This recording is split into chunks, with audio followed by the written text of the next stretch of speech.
Well, it finally happened. The PS4 has officially been hacked. Now, it has been hacked to a degree. Really, what's been found out here and released publicly, that's a big deal, because sometimes people will really hack in, figure out exploits, but they won't release them publicly for everyone to use. A lot of times they stay under the radar or in like closed circles for a while before they do eventually get released publicly. Usually they get released publicly after it's been patched and it's stuck on an older firmware. But in this case, it's been released, and I have a feeling Sony is doing tons of work right now to figure this out, because it looks like it's exploited to the point where unsigned code, custom firmware, piracy, everything can kind of take over the PS4 right now. So we're going to go over all of that in this video. Also, before we start, guys, thank you so much for hitting the subscribe button throughout the week. We're right at 70,000, which was our goal for the end of this year. If you're not already subscribed, consider hitting the subscribe button to get us over that mark.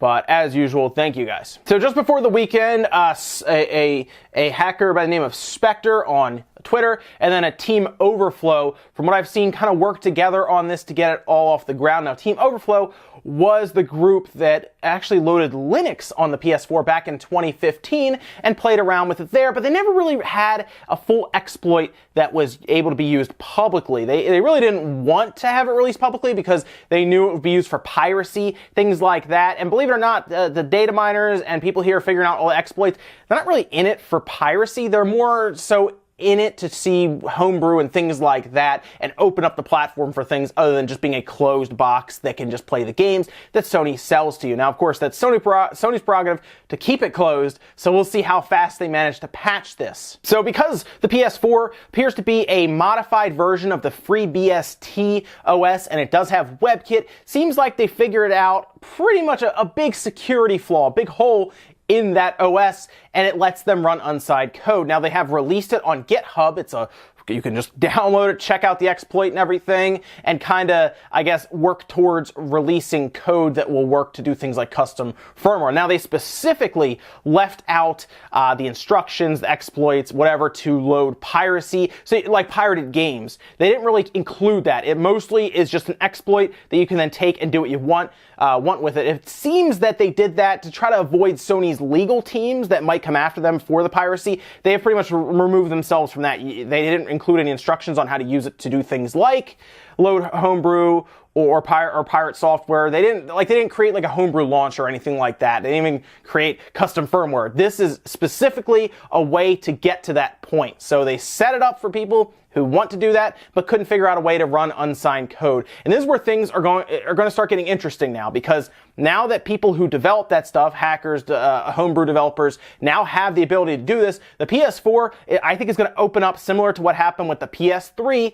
actually around this time in its life cycle, now I think about it, where you could load custom firmware onto that, and the Vita, or the Vita and the PSP. The Vita has it kind of, but the PSP, man, that was probably Sony's most pirated system in terms of software, and that got out of control for that system. So Sony, I'm sure right this second, is going crazy trying to patch this, the security flaw going forward. Now, according to them, it works on 4.05 firmware and below, but apparently the security flaw can be transferred to ones above that as long as Sony doesn't really patch this out or anything, which I'm sure they've already started working on that, like I said. But this is going to be interesting to see what happens with the PS4, because back when they loaded Linux on it in 2015, the idea there was to maybe get to a point where SteamOS could be loaded onto it, and you're essentially using it for Steam games then, which would be kind of cool to see, because what's going to happen is they're probably going to turn it into a mini PC. I know we were kind of already there almost, but it's going to more so be, you turn it on, it loads up custom firmware that has access to all kinds of stuff on it that you wouldn't be able to usually.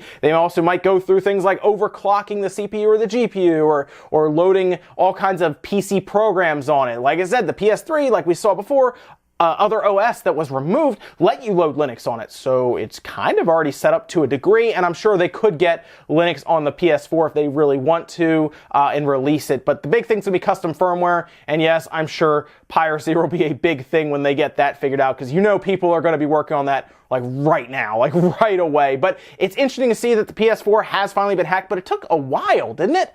I mean, we're right at the end of 2017. It's going to be maybe 2018 by the time some of you guys watch this video. and it took over 4 years to get it done. So really, Sony, I think, did a pretty good job with their OS since it took this long. Especially now that we see the Switch has kind of already been exploited to a degree. Have to be on a lower firmware, and the Vita took a little longer, but the PSP, once that got hit earlier in its lifespan, that was it.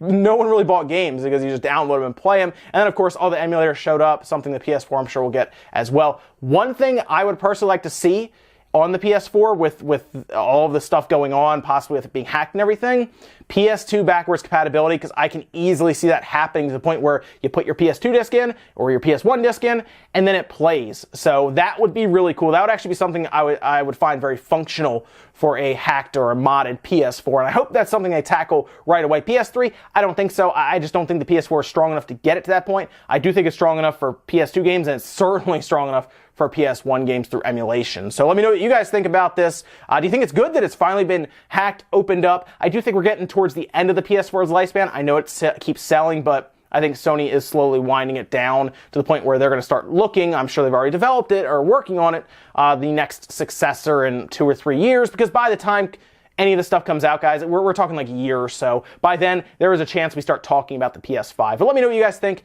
down in the comments below about, well, all of the stuff with the hacking scene with the PS4. Are you happy and you want to see what's happening here? Or are you a little concerned about piracy running wild like it did on something like the PSP? Even the PS3 got bit with that bug. But let me know what you guys think about the whole situation. Definitely hit the like button if you enjoyed the video, guys. It really helps out. Thank you so much for watching. Have a good New Year's Eve tonight. And hey, let's look forward to 2018 because I think there's going to be some big things in 2018. I'm really excited. Guys, I will see you tomorrow morning for Newswave.